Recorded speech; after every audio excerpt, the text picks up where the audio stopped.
Welcome to Weekly Art Moment. Today, to kick off the inaugural episode of this series, we have Edouard Vuillard's Two Seamstresses in the Workplace. Now, what's fascinating about this picture is the combination of the flow and the energy of the colors that happens here. Now, if you zoom into where your gaze is instantly arrested, it'll be right here, the shaded face of the foreground figure, one of the seamstresses. And really particularly to the three facial features that are kind of implied by this white little line here. You have kind of the eye and the eyebrow going here. You have the crease of the nose, and you have the upper lip. But if you follow that along the facial lines, you'll end up with this meridian that kind of divides the painting in half, just a little bit left of actual center. And if you zoom in here on this piece of fabric that looks like it kind of separates this meridian, well, there's this golden little line right here that cuts it in half and allows the meridian to continue. So while it's not a straight meridian, which would be kind of counterproductive for such a wavy picture, you have a meridian that nevertheless does bisect the painting and kind of moves it in this way. And if you look at what this meridian is trying to actually bisect, you have really two sections of the painting lying on either side. On the left, you have kind of a darker, heavier, and more visually complex set. You have this darker background. If you look at the background on the right, it's pretty straightforward. It's just basically shades of orange with these intersecting lines of this canvas wood. And if you look at on the left, you have all these dots, you have different blues and blacks, and you have kind of this blackish, bluish, grayish, very dark color that is the dominant color of this background. And that kind of weighs you down with this darker, heavier, almost wetter. It does have this wet look to it. And if you look at here, you have the hands, and you have this oblong shape of the sewing machine. You have the wooden tablet in the background. You have again this sweep, this kind of wave-like sweep of this blue thing going on. You have this woman, the background figure's dress, kind of moving in this direction, pulling you this way. You have this line, and what you have is a very set kind of image on the left. Something that weighs you down, that kind of draws your attention and focuses you into specific areas that are kind of tightly controlled. But on the other side of the meridian, you have the exact opposite. You have a much freer and brighter experience. You start in the middle with kind of this golden, this dark golden intersecting with this blue, but as it moves right, and if you look at the ways of the dots, it does feel like they're flowing to the right. You get more whiter and brighter, and there's this grayish color that's jumping in, and that grayish color itself gets brighter, and you end up with actual white and a very blue-like gray intersecting with the brighter blue of the actual dress dots.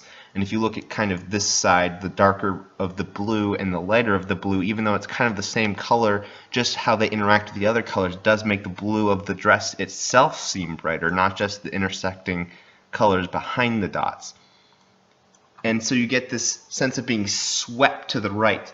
And what's interesting about that being swept to the right, and if you look at how this background on the right side looks, you can see the brush strokes very liquid and very bright, pulling you to the right.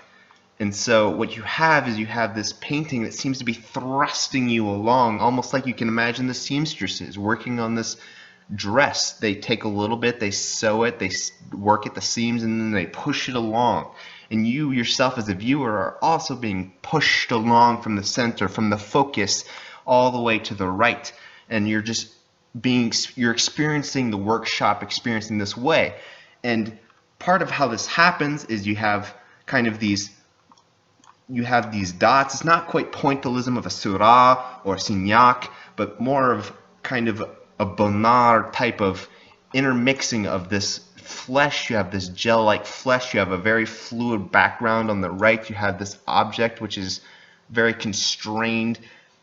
you have these things that are not dots, and then you turn into the actual clothing of the women, and it is very dot-like. It is very flowing. It seems almost abstract in some ways. And really, the figure themselves and the way they interact with his dress, it seems almost anatomically impossible to be flowing this much. I mean, this woman's neck is over here, and if you follow the line of her shoulder, I mean, she's got to have broken some joints to allow this to happen, and to have this hand hang down in this weird jutting fashion is just inconceivable. And the woman's hand right here in the center is not quite clutching, but it is still kind of turned over and focused. And so you have this woman that seems to be in this dress that's flowing so much it just seems to be in a breeze. You can imagine a tornado just sweeping in from the left to the right, just dragging everything and flowing it and throwing it to the edges of the canvas, and your eye can't help but be caught in that storm and just sent sliding to the edges. And so on this meridian line, you kind of have this darker, heavier set. You're kind of stuck, you're wet, and then you move to the other side of the meridian and it's brighter. This orange, this very liquid, almost lava-like, magma-like orange just melts you and dries you out and throws you along the edges of this dress. And this poor woman's poor posture also sends you flowing to this side. And you can imagine, I mean, look at this small masterstroke right here of reestablishing the dominance of the background. You can imagine if this woman's dress extended to the edge of the canvas, it would end up creating a very flat image, kind of a very static sense. But because Vuillard ultimately emphasizes the dominance of the bright background, you get the sense of the complete view of the dress, which allows it to seem very flowing and flitting and free. And when you look at what exactly Vuillard tends to do in his pictures, he tends to create spaces that are not just images, but physical spaces where you can imagine the people living in. And what you have in here is a very, I mean, it's a quotidian experience. These people are at work. I mean, you can zoom in here. She seems to have a very focused expression, even though it's kind of blurred. You can kind of see this mouth is kind of focused. These eyes are kind of looking. This woman seems to be having a very tired face. She's just kind of at work, you know. It's not exactly the most exciting experience in the world to be a seamstress.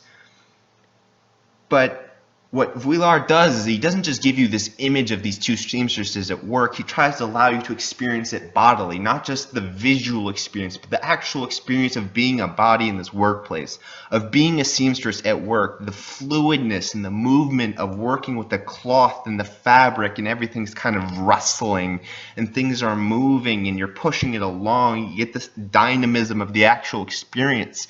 And so you don't get just maybe movement in a Degas sense where you just get this blur and this sense of swaying and the sense of people moving through the canvas. It's not just that, but it's also this bodily experience of moving yourself as a viewer through the rooms and experiencing the physical space within the canvas, or what the canvas implies. And I mean, look at these backgrounds, right? Like, there's no denotation to these backgrounds. This is, I mean, maybe you could say this is the shadowed wall. This is the wall with the sun. But I mean, it's just pure connotation. It's just pure movement of the background. You're set almost in the floating space, basically, and you're just stuck in this movement and the experience. And what Vuillard tends to do is he captures these rooms, and they're very angular, and the figures in them are very angular. You'll have a woman reclining on a couch in a very strange posture. You'll have people congregated in a room, and they'll be pointing in different ways, and the room will seem to toddle a little bit. And that's what is happening also in this painting, is the sense of being alive in that moment, in the actual movement of it. You're stuck in a sense of realizing that I am not just viewing this. This is not just a visual sensation, but it's an actual tactile sensation. I am moving along with it. I am the body moving the cloth, moving everything along, being part of the seamstress activity. And really, that's the best way to describe this particular Vuillard painting, but a lot of Vuillard paintings as a whole is activity. Not just seeing activity, seeing the ways in which activities move, again in a Degas sense, but actually going through the motions yourself, feeling almost the blood pulsing through these people, inhabiting the bodies of the figures in these paintings. And that's what's so special about this painting, is in some ways you're stuck in the motions of another. And that's a very powerful thing to do. It's very difficult. And what he does is he uses the colors in this way, which again, people like Serussier and Bonnard, some of his contemporaries with which Vuillard was close, tend to do this as well, where they use these bright colors. But what Vuillard does himself very differently from those other two is puts you in a physical space, an actual physical space, and says, live here, move with this, experience this scene. In some ways it's cinematic, but it's not just a visual cinematic. It's like moving through a performance art piece of an actual scene. And that's why I love this painting so much. And if you have a chance to go to the National Galleries of Scotland, I very much encourage you to see this painting in person. But for the rest of you who are stuck on the internet just looking at paintings, perhaps you'd like to stick around for next week, as we intend to make this a regular series. So if you like the video, please like and subscribe, and we'll look at some paintings next time. And since this is the inaugural episode, I invite all sorts of criticism and feedback. I'm just trying this out and seeing how it goes. So thank you for watching.